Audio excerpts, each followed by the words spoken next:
السلام علیکم ورحمۃ اللہ وبرکاتہ۔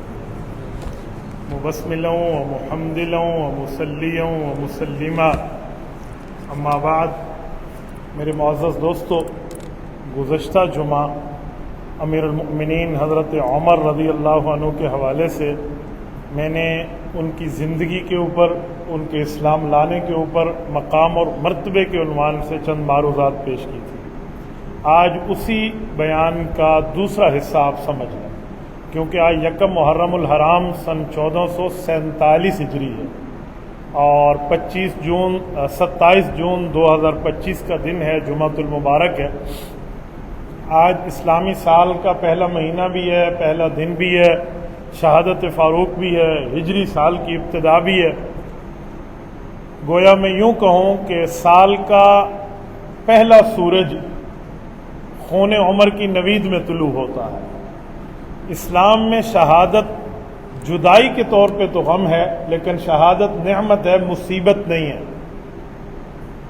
رونے دھونے کا معاملہ اہل سنت والجماعت کے مصائب اور غم میں بھی محدود ہے۔ چہ جائے کہ بندہ نعمت کے اوپر، شہادت کے اوپر ایسا کام کرے تو ہم اہل سنت والجماعت ہیں، ہم شہادت کو نعمت سمجھتے ہیں۔ کوئی دلیل پوچھے کہ شہادت نعمت ہے تو دلیل دے دیں، تو ایک دلیل قرآن کریم سے یاد کر لیں، ایک دلیل حدیث پاک سے یاد کر لیں۔ قرآن میں دلیل، قرآن پاک میں 2 سے 3 جگہ موجود ہے کہ شہید کی موت نہیں ہے بلکہ یہ تو ابدی حیات ہے، تو جس کی موت زندگی میں بدل جائے تو یہ نعمت ہوتی ہے۔ دوسری دلیل صحیح بخاری میں موجود ہے، نبی علیہ الصلوۃ والسلام نے بار بار مانگا ہے، اللہ مجھے شہادت کی موت دے، پھر دنیا میں بھیج، پھر شہادت کی موت دے، پھر دنیا میں بھیج، پھر شہادت کی موت دے۔ تو مصیبت دعاؤں میں نہیں مانگی جاتی، نعمت دعاؤں میں مانگی جاتی ہے۔ تو شہادت نعمت ہے، نعمت کے اوپر اس طرح کے کام نہیں ہوا کرتے۔ حضرت عمر رضی اللہ عنہ کے حوالے سے گزشتہ جمعہ میں نے ایک لفظ بولا تھا، میں اسی کی تشریح میں آج کی گفتگو کروں گا۔ میں نے آپ کی خدمت میں کہا تھا کہ حضرت عمر کا اسلام لانا یہ ایک نعمت ہے، اور حضرت عمر کی خلافت تکمیل نبوت ہے۔ میں اسلام پہ تو بات کر چکا ہوں، اب میں تکمیل نبوت سمجھانے لگا ہوں۔ دیکھیں، جو اللہ جل شانہ نبی کو بھیجتے ہیں تو نبی کے زمین پر مبعوث ہونے کے مقاصد ہوتے ہیں، مقصد ہوتے ہیں، جس مقصد کے پورا کرنے کے لیے اللہ جل شانہ نبی کو مبعوث فرماتے ہیں۔ تو قرآن کریم میں ہمارے نبی پاک صلی اللہ علیہ وسلم کے دنیا میں آنے کے مقصد کو بیان کیا گیا ہے۔ اللہ تعالیٰ فرماتے ہیں هو الذی ارسل رسولہ بالہدی، اللہ وہ ذات ہے جس نے نبی کو بھیجا ہے ہدایت دے کر، ودین الحق، اور حقانیت کا دین دے کر۔ وجہ فرمایا لیظہرہ علی الدین کلہ، تاکہ حضور پاک علیہ السلام اس سچے دین کو تمام باقی ادیان پر غالب کر دیں۔ اس سے پتہ چلا حضور پاک سے پہلے جتنے دین تھے، چاہے وہ آسمانی دین ہوں یا غیر آسمانی دین ہوں، ان سب کے اوپر اسلام نے غالب ہونا ہے۔ یہ حضور پاک صلی اللہ علیہ وسلم کی نبوت کے مقاصد میں سب سے بڑا مقصد ہے، جس کو قرآن کریم نے 4-5 مقامات پہ بیان کیا ہے۔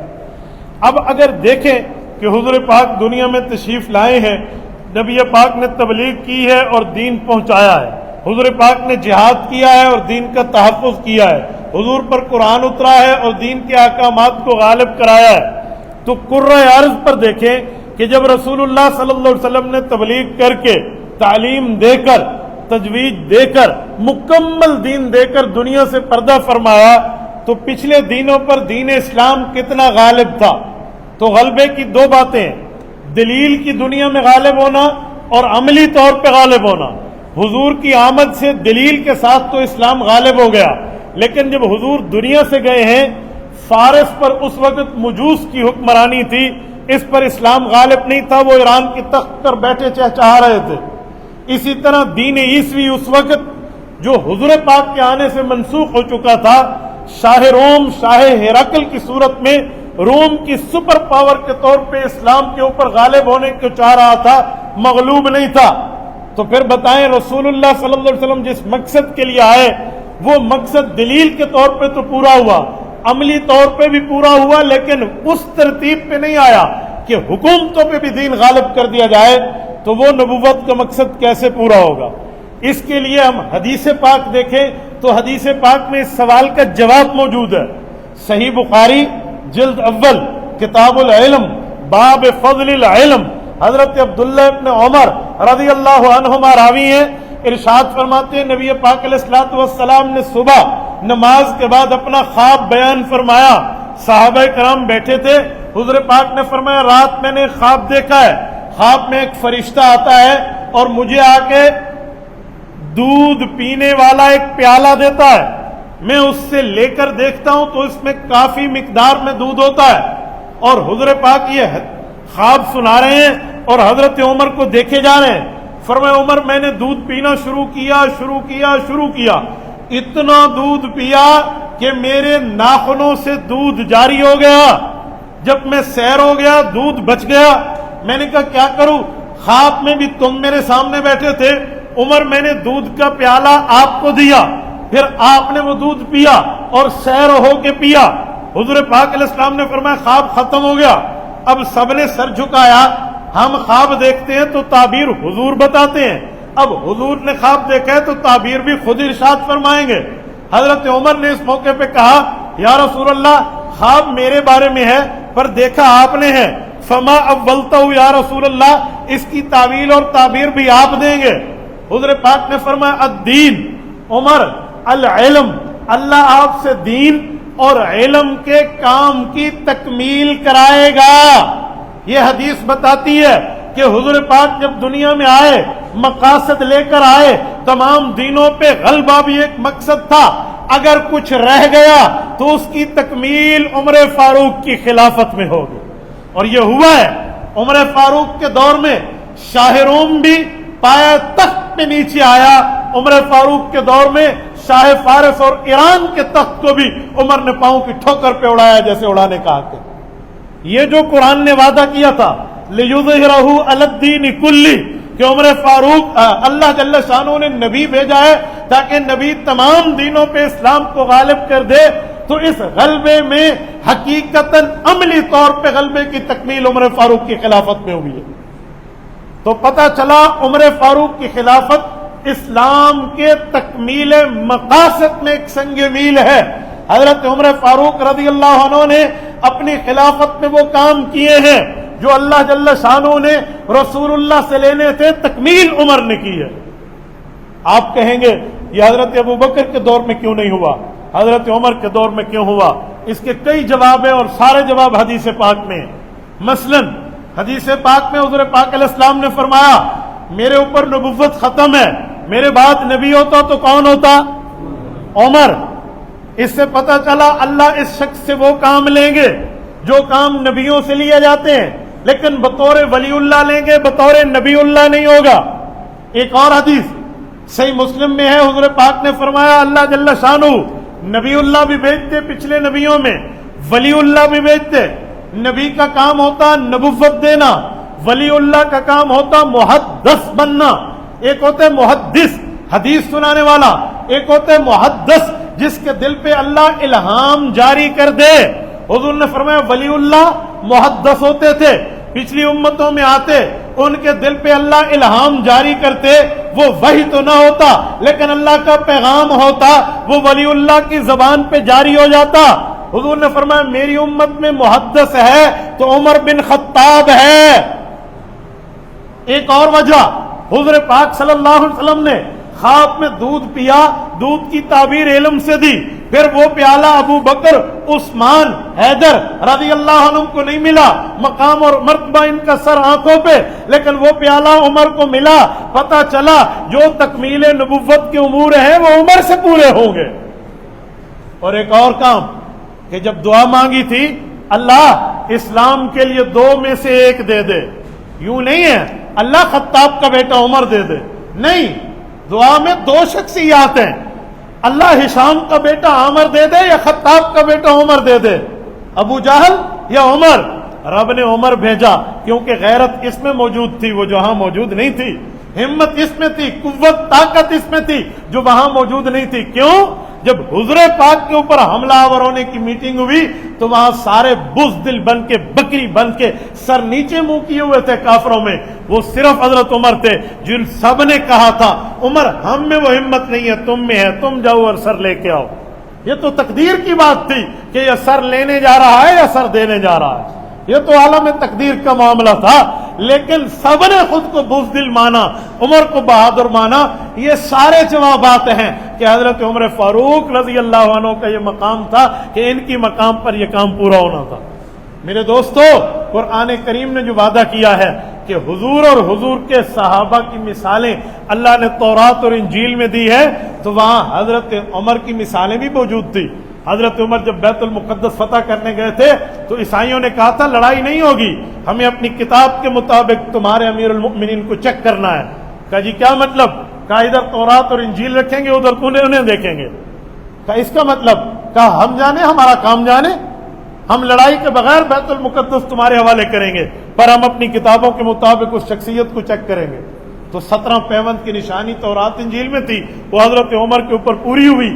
غلام اس وقت اونٹ پہ ہونا ہے، آقا نے مہار پکڑنی ہے اونٹ کی، یہ نشانی پوری ہونی تھی، اور اس طرح شکل ہونی ہے۔ وہ ایک ایک نشانیاں ان کے ربی اور پادریوں نے جا کے دیکھے۔ ربی یہودیوں کے عالم ہوتے ہیں، پادری عیسائیوں کے عالم ہوتے ہیں، وہ اپنی کتابیں پڑھتے، عمر کے لباس کو دیکھتے، چہرے کو دیکھتے، حالات کو دیکھتے اور سفر کی ترتیب کو دیکھتے۔ جب سب کچھ میں تسلی ہو گئی، پھر انہوں نے چابیاں بغیر جنگ کے حضرت عمر کے حوالے کر لی۔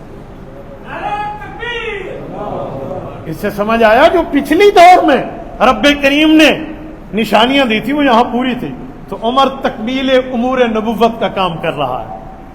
یہ تو میں نے کہا جنگی میدان میں عملی لیول پہ، لیکن اگر علوم کی بات آئے تو بہت سے علوم ایسے ہیں جو حضرت عمر نے اپنے دور میں تکمیل کرائے ہیں۔ آپ کہیں گے کیسے؟ میں 2 3 4 کی مثالیں دیتا ہوں۔ مثلا حضور پاک صلی اللہ علیہ وسلم کے دور میں تراویح پڑھی گئی، لیکن 3 راتیں، چوتھی رات حضور نے نہیں پڑھی، بطور جماعت اکیلے پڑھوائی، بطور جماعت نہیں پڑھا۔ کیوں؟ ساتھ فرمائے تھے کہ اللہ کی وحی اتر آئے گی اور کہیں فرض نہ ہو جائے، گھروں میں پڑھو۔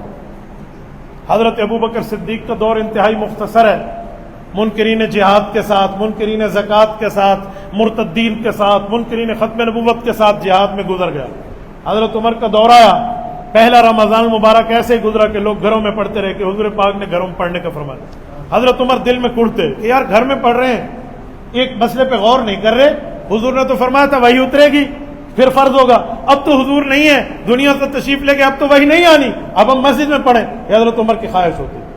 اگلے رمضان سے پہلے شعبان میں صحابہ اور اہل بیت کو اکٹھا کر کے بٹھا دیا کہ جی مشورہ ہے، بتائیں کیا ہے؟ کہ جی تراویح عشاء کی نماز کے بعد مسجد میں پڑھیں گے، با جماعت پڑھیں گے، پورا مہینہ پڑھیں گے، قرآن ختم بھی کریں گے۔ تو صحابہ کرام نے ایک ہی بات کی کہ عمر آپ موجود نہیں تھے، آپ کو نہیں پتا حضور پاک علیہ الصلوۃ والسلام نے گھروں میں فرمایا تھا، آپ ہم مسجد کا پابند کیوں کر رہے ہیں؟ حضرت عمر نے فرمایا میں اس میں موجود تھا، تبھی تو کہہ رہا ہوں کہ آپ مسجد میں پڑھیں گے۔ انہوں نے کہا پھر ایسی کون سی بات ہے؟ کہا تمہیں یاد نہیں ہے حضور نے فرمایا تھا گھروں میں پڑھو، وہی اترے گی اور فرض ہو جائے گا۔ کہا اب وہی آ سکتی ہے؟ تو سب نے غور کیا کریں اب تو وہی بند ہے۔ تو کہا پھر حضور کا اشارہ تھا کہ وہی اترتی تو فرض ہو جاتا، جب وہی بند ہو جائے تو پھر مسجد میں آنا۔ تو سب نے کہا عمر واہ، جہاں آپ کا خیال، آپ کی سوچ، آپ کی سمجھ، آپ کی فکر، آپ کی استدلال اور دلیل پہنچی ہے وہاں ہم نہ پہنچے۔ کہا جی بہت اچھا، کون پڑھائے گا؟ فرمایا ابی بن کعب پڑھائے گا۔ کہا جی ٹھیک ہے، کہا یہ پڑھائیں گے۔ حضرت عمر نے مسجد میں شروع کرا دیا۔ آج لوگ کہتے ہیں حضرت عمر نے 8 کو 20 کیا، 8 کو 20 کرنے کا مسئلہ حضرت عمر والا نہیں ہے، 20 ہی تھی۔ حضرت عمر گھر سے مسجد لائے اور اس دلیل سے لائے۔ حضرت علی رضی اللہ عنہ کے دور میں حضرت علی نے جب کوفہ میں جا کے اپنا دارالخلافہ بنایا تو کوفہ میں بھی باجماعت تراویح پڑھی جا رہی تھی۔ تو حضرت علی المرتضیٰ نے مسجد میں رمضان میں آتے لوگوں کو جمع ہوتے دیکھا تو پھر ہاتھ اٹھائے، کہا اللہ عمر کی قبر کو نور سے بھر دے، اس نے تیری مساجد کو ایمان سے اور قرآن سے بھر دیا۔ یہ حضرت عمر کی دلیل کے ساتھ، عملی بات کے ساتھ علمی بات بھی ان کی حکومت پہ پوری ہوئی۔ ایک اور مسئلہ، حضرت عمر کا دور تھا، بعض لوگوں کے بارے میں پتہ چلا کہ وہ متع کے قائل ہیں۔ حضرت عمر نے انہیں بلایا، کہا آپ متع کرتے ہیں؟ کہا جی ہاں، ہم متعۃ النساء کے قائل ہیں، حضور پاک علیہ الصلوۃ والسلام کے دور میں اجازت ملی تھی۔ حضرت عمر نے فرمایا تم لوگ کیسے ایمان کی بات کر رہے ہو؟ یہ علی ہے، یہ عمر، یہ عثمان، یہ فلاں بڑے بڑے صحابہ کو گواہ لایا۔ کہا ان سے پوچھیں۔ کہ وہ اجازت تھی تو حضور پاک نے متے سے منع فرمایا تھا، صحیح مسلم کی روایت ہے، متے سے منع حضور نے فرمایا، کہ جی منع کر دیا گیا، جی ٹھیک ہے ہم منع ہو گئے۔ حضرت عمر نے سرکاری طور پہ متا کی پابندی کو نافذ فرما دیا۔ ایک اور مسئلہ آیا، لوگوں نے طلاقیں دینا زیادتی شروع کر دی، تو حضرت عمر فاروق رضی اللہ تعالی نے فرمایا کیا مسئلہ ہے، کیا معاملہ تم میں پڑ رہا ہے؟ کہ جی 3 طلاق کو 1 گنا جاتا ہے۔ کہ وہ زمانہ تو بالکل ٹھیک کا زمانہ تھا، حضور پاک کے سامنے مسئلہ پیش نہیں ہوا کہ حضور کو پتہ چلتا کہ تم 3 طلاقوں کو 1 گن رہے ہو، نہ حضرت ابوبکر کے سامنے مسئلہ پیش ہوا، ان کے دور میں تم کرتے رہے، تمہیں پتہ نہیں تھا کہ حضور نے پاک صلی اللہ علیہ وسلم کی زندگی میں ہم نے 3 طلاق کو 3 سمجھا ہے۔ صحابہ اہل بیت کو بٹھایا، مشورہ کیا اور قانون بنا کے نافذ کر دیا کہ 3 طلاقیں 3 ہوں گی، یہی حضور پاک صلی اللہ علیہ وسلم کی حدیث سے ثابت ہے۔ تو اس طرح کئی قوانین ہیں جو حضرت عمر نے نافذ کیے ہیں۔ یہ پولیس کا محکمہ الگ ہو اور فوج کا محکمہ الگ ہو، یہ حضرت عمر کے دور میں ہوا ہے، ورنہ پہلے تو فوج اور پولیس ایک ہی ہوا کرتی تھی، وقت کے امیر المومنین کی مرضی اسے پولیس کی ڈیوٹی دے دے، اسے فوج کی ڈیوٹی دے دے۔ حضرت عمر کے دور میں پولیس کا معاملہ الگ ہوا کہ یہ شہری انتظامیہ ہے اور وہ بارڈر لیول کے معاملات ہیں، ان کا معاملہ الگ ہے۔ میں ایک مرتبہ آرمی کے ایک اجتماع میں شرکت کے لیے گیا تو وہاں ایک بریگیڈیئر نے مجھے بڑی عجیب بات بتائی۔ وہ کہنے لگا یہ خاکی وردی فاروقی وردی ہے۔ میں نے کہا یہ تو ہم نے پڑھا ہے کہ خاکی وردی واقعی حضرت عمر نے رنگ طے کیا تھا۔ وہ کہنے لگا ہمارا ایک تجربہ ہے کہ ہم جنگلوں میں بھی جاتے ہیں نا، اگر ہم باوردی سو جائیں تو ہمیں وردی میں سانپ کبھی نہیں کاٹتا، سانپ نہیں ڈستا، کہتے ہیں یہ فاروق اعظم کے رنگ کی دی ہوئی برکت ہے۔ تجربہ ہے، جن لوگوں کو اس سے واسطہ پڑا انہیں پتہ ہے۔ تو پھر میں سمجھ گیا کہ یار واقعی بات ٹھیک ہوگی، کیونکہ حضور پاک علیہ السلام کی ایک حدیث ہے، حضور نے فرمایا عمر جس راستے پہ تم چلتے ہو شیطان وہ راستہ چھوڑ دیتا ہے۔ عمر جس راستے پہ آپ چلتے ہو شیطان وہ راستہ چھوڑ دیتا ہے۔ حضرت عمر رضی اللہ عنہ کے دور میں یہ قانون تھا شروع میں کہ جس دن 2 سال پورے ہوں گے بچہ دودھ چھوڑے گا ماں کا، ہم اس دن وظیفہ جاری کر دیں گے کہ اب تو ماں کا دودھ مل رہا تھا، اب ماں کا دودھ چھوڑ گیا ہے تو لہٰذا آپ بچے کا وظیفہ بیت المال سے دیں گے۔ حضرت عمر کی عادت ہوتی تھی رات کو کچھ حصہ سوتے، اکثر اتنا گلیوں میں گھومتے لباس بدل کے کہ یار کچھ ہو تو نہیں رہا۔ تو حضرت عمر دوسری رات ایک چیز نوٹ کر رہے ہیں، دوسری رات کا واقعہ گھومتے ہوئے کہ یار کل رات بھی بچوں کا شور زیادہ آ رہا تھا، آج رات بھی بچے بڑے رو رہے ہیں، کیا وجہ ہے؟ تو اپنی بیگم کو بھیجا جا کے پوچھیں، بتانا نہیں تم کون ہو، بس ویسے معلومات لے کر آئیں۔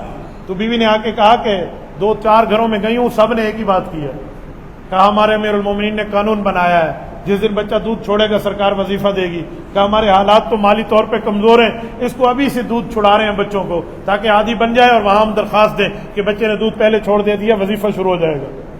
یوں سر پکڑا اور مسجد نبی میں آ کر رونے لگے۔ تو عمر تیرے اس فیصلے نے کتنے بچوں کو رلایا ہوگا، کہ تیرے اس فیصلے کی وجہ سے کتنے شیرخوار روئے ہوں گے، کہ اتنا بھی غور نہیں کیا کہ بچوں کو دودھ چھڑانے کا حکم مقرر کر دیا۔ کہ اللہ نے 2 سال دیے ہے نا، میں ابھی سے کہتا ہوں بچہ پیدا ہوگا ہم وظیفہ جاری کر دیں گے۔ سوئٹزرلینڈ میں آج پہ بھی یہ قانون نافذ ہے اور اس کا نام لا آف عمر ہے۔ کئی قوانین ہیں ایسے جو حضرت عمر کے دور میں جاری ہوئے ہیں۔ تو میں نے ایسے نہیں کہا کہ یہ تکمیل نبوت کا دور ہے، تکمیل امور نبوت کا دور ہے، اور 22 لاکھ مربع میل پر حکمرانی ہے۔ میں نے آج کتابوں میں ملکوں کے نام تلاش کیے ہیں کہ حضرت عمر رضی اللہ عنہ کے دور میں جن ملکوں پہ خلافت عمر نافذ تھی وہ کتنے ملک ہیں؟ 23 کے قریب مجھے کنٹریز، 23 کنٹریز، 23 ملک ملے جو حضرت عمر کے دور میں صوبے ہوا کرتے تھے، اور حضرت عمر ان علاقوں پہ ایک ایک گورنر کو بھیجتے جو آج ایک ایک ملک بن چکا ہے۔ میں نے آج اس کی فہرست اکٹھی کی ہے، میں آپ کو سنا دیتا ہوں۔ مکمل ترکی، اس وقت اس کا نام تھا سلاجفہ روم، آج کل اس کا نام ترکیہ ہے، یہ حضرت عمر کے زیر کنٹرول ہے۔ اس سے آگے چلیں، پورا ملک شام حضرت عمر کے زیر کنٹرول ہے، لبنان، فلسطین، اردن، مصر، مکمل ایریا کا آرٹیریا ایک علاقہ ہے بالکل سمندر کی سوڈان کے ساتھ ہے، وہ پورا سوڈان، پورا یمن، پورا عمان، پورے دبئی، پورا قطر، پورا کویت، پورا بحرین، مکمل ایران، مکمل افغانستان صرف بامیان کے ایریے کو چھوڑ کے، مکمل ترکمانستان، تاجکستان، ازبکستان، دریائے آمو اور دریائے ترمز تک جو امام ترمزی کا علاقہ ہے، اور رشیا کا علاقہ کوہ قاف جسے چیچنیا کہتے ہیں، یہ حضرت عمر رضی اللہ عنہ کے دور حکومت میں۔ ساری، اس میں بھول گیا عراق بھی ہے. آپ مجھے بتائیں، سعودیہ تو ویسے ہی ان کے پاس ہے حجاز. یہ 23 کے لگ بھگ وہ کنٹریز ہیں جو آج مکمل ملک ہیں. یہ حضرت عمر کے صوبے ہوا کرتے تھے، اور یہ سارے ایریاز میں حضرت عمر رضی اللہ عنہ کا عدل چلا کرتا تھا. گورنر کے خلاف شکایت آتی تو بلا لیتے. مصر میں ایک شخص کو گورنر بنایا، اس کے بیٹے نے، وہ صحابی نہیں ہے، اولاد میں ہے، اس بیٹے نے ایک غریب کو کسی بات پہ تھپڑ مارا اور بتانا یہ چاہا کہ میں تو گورنر کا بیٹا ہوں. حضرت عمر رضی اللہ تعالیٰ عنہ کی CID اپنی ہوتی تھی، جو حکمرانوں پہ بھی ہوتی ہے، رعایا پہ بھی ہوتی. حضرت عمر رضی اللہ تک اس بندے نے بات پہنچائی. حضرت عمر رضی اللہ عنہ حج کے سفر پہ تھے ان دنوں میں. حج کے سفر پہ گورنر نے آنا تھا، خط لکھا کہ بیٹے کو بھی ساتھ لانا. بیٹا بھی آیا، باپ بھی آیا. حج کے موقع پہ جب پوری دنیا سے عوام اسلامی آ چکی تھی تو حضرت عمر نے عدالت قائم کی، گواہ بلوائے، گواہوں نے گواہی دی. بیٹے سے پوچھا اور اس فرد کو بھی بلایا جس کو تھپڑ لگا تھا. کہا جی مارا؟ کہا جی معاملہ کیا تھا؟ گواہوں کی پوری سچویشن سننے کے بعد حضرت عمر نے فیصلہ کیا کہ یہ غریب کا بچہ اس گورنر کے بیٹے کو تھپڑ مارے گا. پورے مجمع میں اس نے اٹھ کے تھپڑ مارا. اور حضرت عمر نے ایک تاریخی جملہ کہا تھا جو آج کی کتابوں میں سونے کے پانی کے ساتھ لکھے ہوئے ہیں، ایسے سمجھے. حضرت عمر کا لفظ ہے متا تعبدتم بقد ولدت امہاتہم احرارا، کہ ان کی ماں نے انہیں آزاد جنا ہے، تم نے کب سے خیال کر لیا کہ تم انہیں اپنا غلام بنا لو گے. یہ تاریخی جملہ ہے حضرت عمر. آپ مجھے بتائیں حج کے موقع پہ ایک گورنر کے بارے میں صرف اتنی بات آئی کہ گورنر کے ڈیوٹی تھی کہ صبح نماز کا امام یہ خود ہوگا، باقی نمازوں میں چلو حکومتی کام میں مصروف ہو جماعت پڑھ لے گا، لیکن گورنر ہوگا امام صبح نماز کے لیے خود آئے گا. 3 راتوں تک فلاں گورنر نماز پڑھنے نہیں آیا. حضرت عمر نے پیشی بلوا لی، کہا جی آپ جماعت میں کیوں نہیں؟ اس نے گواہی دلوائی کہ میں بخار میں تھا، میں نہیں آ سکتا تھا. تب جا کر اس کی جان چھوٹی. حضرت معاویہ رضی اللہ عنہ جیسا کوئی عام فرد نہیں ہے جس نے قرآن اپنے ہاتھ سے لکھا ہے.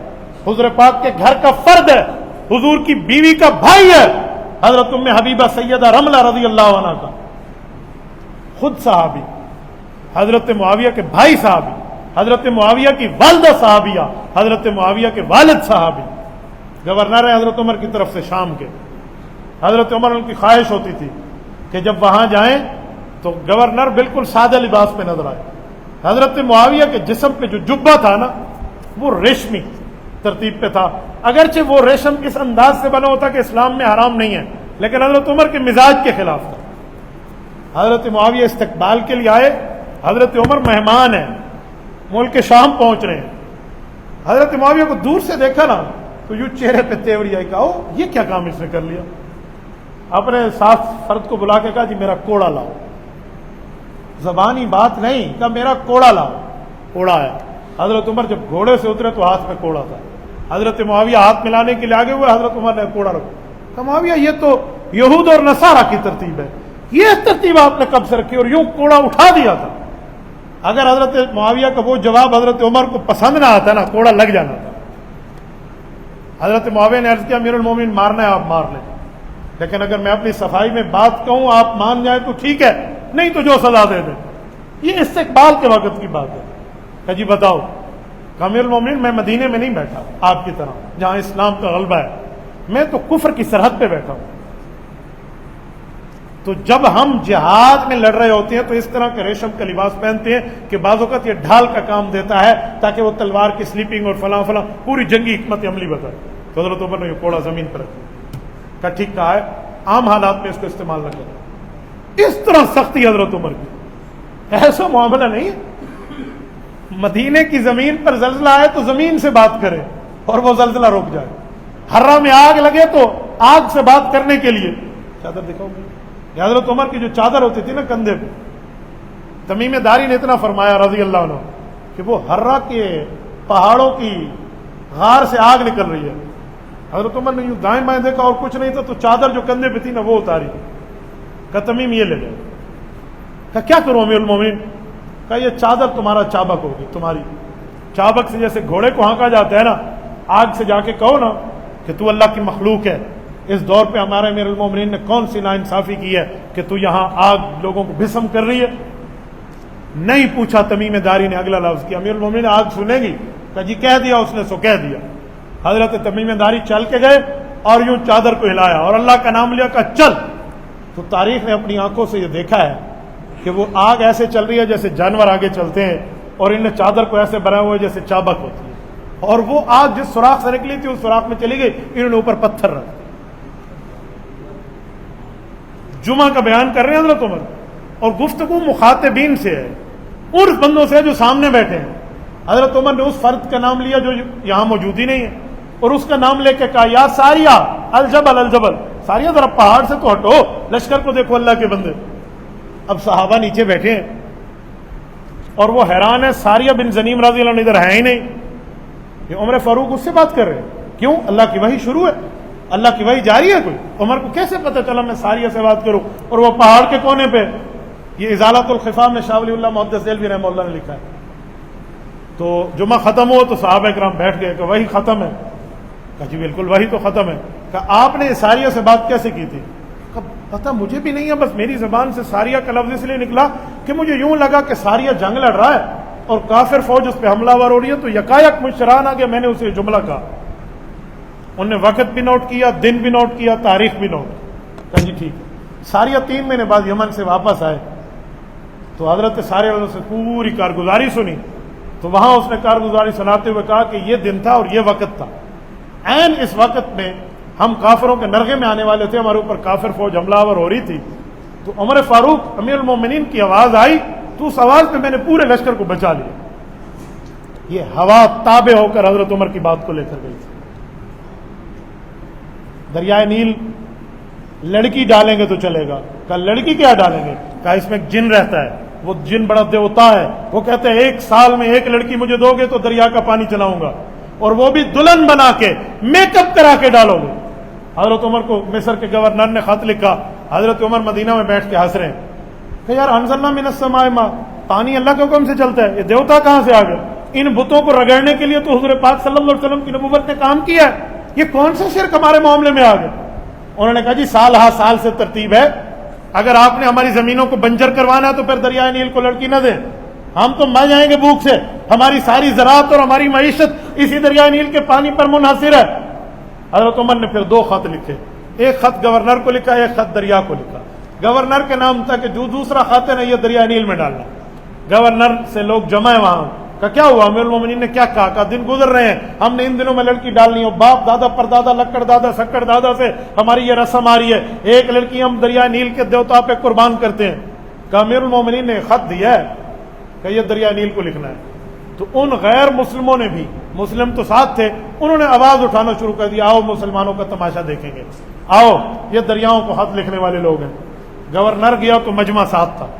اس دریائے نیل کے لیے حضرت عمر کے 2 لفظ ہیں, امام ابن کثیر نے لکھے ہیں, اللہ کا نام لیا اور یا نیل لکھا. اے دریائے نیل, اللہ کے حکم سے چلتا ہے تو چل, جس اللہ نے تجھے چلایا ہے, ورنہ ہمیں تیری کوئی ضرورت نہیں ہے, ہم نے کئی شرک کو یوں پاؤں پہ قربان کیا. یہ 2 لفظ ہیں حضرت عمر کے, اور انہوں نے دریائے نیل میں پھینکا وہ خط. کہتے ہیں جب خط گیا نا, دریائے نیل کا یوں فوارہ اٹھا اور دریائے نیل چلنا شروع ہوا. صرف اس حد پہ نہیں چلا جہاں عام حد پہ چلتا تھا, 16 ہاتھ اوپر چلا ہے, اور یہ قیامت تک چلتا ہے. 3 بر اعظم سے گھوم کے آتا ہے دریائے نیل. آپ دریائے نیل کو دیکھیں کہاں سے آتا ہے, کہاں پہ ختم ہوتا ہے. دنیا کا سب سے بڑے دریاؤں میں ایک دریا ہے. یہ پانی نے کہنا مانا, تو یہاں پھر 4 چیزیں ہو جاتی ہیں. مٹی بھی کہنا مان رہی ہے, ہوا بھی کہنا مان رہی ہے, آگ بھی کہنا مان رہی ہے, اور پانی بھی. انسان کی پیدائش عناصر اربع سے ہے, 4 عناصر سے, چاروں یہی ہیں, ہوا, آگ, پانی, مٹی. یعنی انسان کی اصل عناصر اربع ہے. تو انسانوں پہ حکومت کرنے والے بڑے آئے ہیں, ان عناصر اربع پہ حکومت کرنے والا ایک ہے جس کا نام عمر بن خطاب. میرے دوستو, حضرت عمر رضی اللہ تعالیٰ عنہ کی شہادت پر اور ان کی خلافت پر یہ 2 جمعے میں نے آپ کی خدمت میں بات کی ہے. میں آخری بات کر کے بات ختم کر رہا ہوں. وقت کا دامن بھی تنگ ہے, لیکن شاید میں اگلے جمعہ سفر پہ ہوں تو میں ایک جملہ کہہ دوں. حضرت عمر رضی اللہ عنہ کی شہادت کے وقت 2 دعائیں مانگی تھی. اللہ نے 2 خود سے قبول کر لی تو 4 ہو گئی. مانگی 2 تھی, ہو گئی 4. پہلی دعا حضرت عمر نے مانگی, اللہ شہادت چاہیے لیکن کنٹرول حکومت کا سنبھال رہا ہوں, وہ جانا پڑے گا مجھے